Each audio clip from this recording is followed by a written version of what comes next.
তোর এখন বিয়েটা করা উচিত। কিন্তু পারফেক্ট পাত্র তো পাচ্ছি না পুপা। যারা আসে তারা আমার বিজনেস স্ট্যাটাস এসব দেখে আসে। এদের কারোর মধ্যে আমার মেয়েকে অ্যাকসেপ্ট করার কোনো মোটিভ নেই। আমি চাই আমার লাইফটা যেমন যেভাবে আছে সেভাবে কেউ একজন জাস্ট জয়েন করি না। তাহলে তোর উচিত হবে একজন খুব সাধারণ ছেলেকে বিয়ে করা। আমার তো তাতে কোনো প্রবলেম নেই। এই আমার কাছে না একটা ছেলে এসেছে গ্রাম থেকে।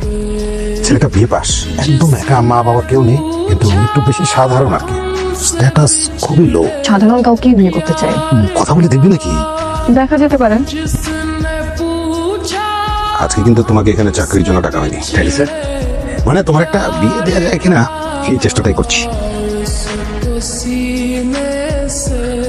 আমি গরিব মানুষ, এটা ঠিক আছে, কিন্তু স্যার আমি তো বিয়ে পাস।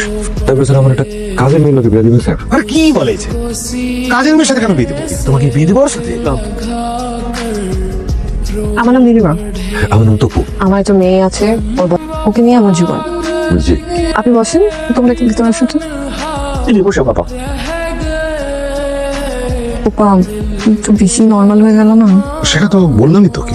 ছেলেটা ভালো, একটু বেশি গরিব হয়ে যায় এই আর কি। তবে একটা জিনিস আমি বুঝলাম, ছেলে কিন্তু আমার কথার বাইরে অ্যাকচুয়ালি মরবে না।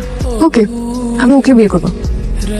ঠিক আছে, আপনি তাহলে আপনার রুমে গিয়ে শুয়ে পড়েন। আশা করি আপনি আমাকে বুঝতে পারছেন। আমার আপনার সাথে ইজি হতে একটু সময় লাগবে। আপনি যে আমাদের বিয়ে করছেন, এটাই তো একটা অষ্টম আশ্চর্যের ব্যাপার।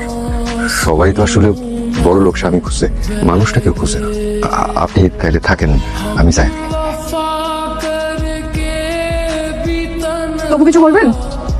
আপনি কি আমার সঙ্গে আজকে একটু অফিস যেতে পারবেন? মানে আজকে এত মিটিং এর প্রেশার, অনেক কাজ। অবশ্যই পারবো। আপনি খুব ভালো একটা কাজ করেছেন মিস নীলিমা, একজন পিএস নিয়েছেন। ঠিক আছে, তাহলে আমি পেপারস রেডি করি। প্রভু সাহেব, আপনার সাথে একটু কথা ছিল আমার। একটা পার্সোনাল কোশ্চেন করি। করেন স্যার। আমার কোম্পানিতে জয়েন করে বেতন ডাবল দেবো।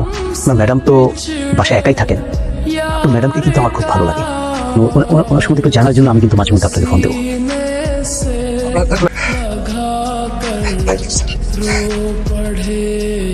আপনি কি আমার উপর রাগ করেছেন? না না, রাগ করবো কেন? দুনিয়াতে সব স্বামী তো তার বউয়ের কাছে পিএস। আপনাকে তো বলেছিলাম যে আপনাকে প্রস্তুত করার কথা। না আমি বুঝছি, পরে আসলে আপনার জামাই জামাই লাগে না। দেখবেন 2 মাসের মধ্যে না একদম সাই হয়ে যাবো। ফাইলটা তো ওপেনই হচ্ছে না। কোন সমস্যা হয়েছে? মেন ফাইল ছিল, এটা ওপেন হচ্ছে না। তাহলে আমি একটু দেখি। আপনি ম্যাক চালাতে পারেন? সব কম্পিউটারই চালাতে পারি। না, হয়ে গেছে। প্রভু সাহেব, আসেন আসেন আসেন, বসেন, আপনার জন্য অপেক্ষা করছিলাম। সরি স্যার, একটু দেরি হয়ে গেল। আরে কোনো সমস্যা নেই, কোনো সমস্যা নেই। আচ্ছা, ম্যাডামের কি অবস্থা বলেন তো? স্যার ম্যাডাম ভালো আছে তো স্যার, অফিসে। ম্যাডামের কাছে আপনি আমার ব্যাপারে অনেক প্রশংসা করবেন। অবশ্যই বলবো স্যার। আমি তো স্যার আসলে আপনার মতো তো ভালো ভালো দেখি নাই স্যার। ফোন আসছে, আমি একটু আসছি। আমি তো আসি। আপনি শুধু ওই নীলিমা ম্যাডামের খোঁজ খবরটা আমাকে দিবেন। অফিসে আমি যখন যাব তখন আমার শুধু প্রশংসা করবেন। তো শুনেন, একবার যদি ম্যাডামকে দেশের বাইরে ট্যুরে নিয়ে যেতে পারি, আপনার জন্য বিশেষ গিফট, দামি গিফট আছে। কোনো রকমের যদি একটু ভাও দিয়ে। দরকার ছিল স্যার। আপনি আজকে অফিসে যাবেন না? তবে আমি আজকে বেরোবো, একটা পার্টি আছে। জার্মানির কোম্পানির সাথে আমরা কাজ করি। ওই কোম্পানির সিইও উনি আমার বাংলাদেশি, উনি রিসেন্টলি বাংলাদেশে এসেছেন। সো আজকের জন্য একটা পার্টি থ্রু করছে, তো অ্যাটেন্ড করতে হবে। তাহলে আমি একটু অঞ্জলিকে নিয়ে বের হবো। শুনেন, আজকে থেকে আমরা একই রুমে থাকবো। আমরা তো হাজব্যান্ড ওয়াইফই, আমরা কি একই রুমে থাকতে পারি না?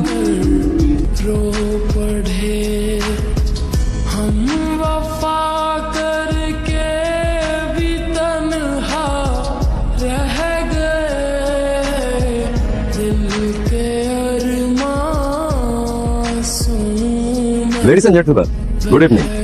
আমি সাইমন জামি তপু, ডেনকুডি গ্রুপের সিইও। দেশে এসে আপনাদের সকলের সঙ্গে সামনাসামনি দেখা করতে পেরে আমি বিশেষভাবে আনন্দিত। আমি আমার জীবনের সবচেয়ে গুরুত্বপূর্ণ 2জন মানুষের সঙ্গে আপনাদেরকে পরিচয় করিয়ে দিতে চাই। আমার স্ত্রী, আমার বেটার হাফ নীলিমা রহমান, তো আমাদের একমাত্র রাজকন্যা অঞ্জলি রহমান।